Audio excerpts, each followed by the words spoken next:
Depuis un an, ces Niçoises ont un nouveau numéro dans leur répertoire. Un inconnu avec qui elles n'échangent que par écrit quand elles ont prévu de faire la fête. C'est lui qui gère, qui reçoit les commandes, on va dire. Et après, partout dans la ville, il y a ses livreurs. Ce soir-là, la voiture décrite dans le message du dealer arrivera en moins de 10 minutes au pied de l'immeuble.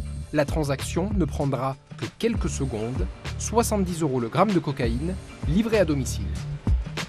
C'est plus pratique, c'est plus discret, t'as pas besoin de te déplacer je ne sais où pour aller chercher ce que tu veux. C'est moins risqué. Se procurer de la cocaïne n'a jamais été aussi simple et jamais le trafic n'a été aussi important dans les Alpes-Maritimes. Une grosse saisie de cocaïne sur l'A8 au péage de la Turbie. 34 kilos de poudre découverts par les douaniers. 2 individus sont suspectés de trafic entre la Martinique et la métropole. On est là pour agir, on est là pour s'en prendre aux narcotrafiquants. En 2024, on a saisi pratiquement 350 kilos de cocaïne. Autoroute A8, péage de la Turbie. C'est ici que les douaniers ont réalisé quelques-unes des plus grosses prises cette année. ¿Es para comer? ¿De dónde viene? Espagne, c'est via la péninsule que transite une grande partie de la cocaïne consommée dans le département. On regarde un petit peu les structures du véhicule. Si on voit qu'elles ont été touchées, par exemple, un petit peu ou remodelées, ça peut donner un indice sur le fait qu'il peut y avoir potentiellement une cache aménagée où on pourrait trouver des stupéfiants. Rien à signaler cette fois, mais ici même a eu lieu une saisie historique en février. 77 kilos de cocaïne dans la voiture d'un couple arrivant d'Alicante.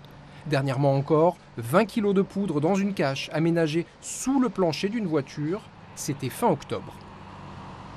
Là, on est sur un axe principal majeur qui est l'A8, où il y a beaucoup de marchandises illicites, malheureusement, qui transitent. On arrive vraiment à avoir des belles découvertes, avec une explosion cette année d'ailleurs des quantités de cocaïne découvertes par rapport aux autres stupéfiants.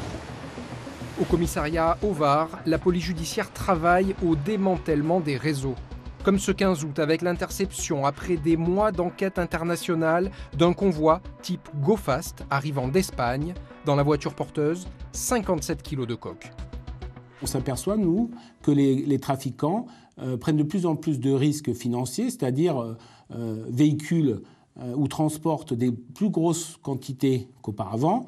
Il est fréquent maintenant d'avoir des interpellations de convois avec 40, 50 kilos de cocaïne, ce qui était il y a quelques années totalement jamais vu. Traque des trafiquants, mais aussi harcèlement des revendeurs et pression sur les consommateurs.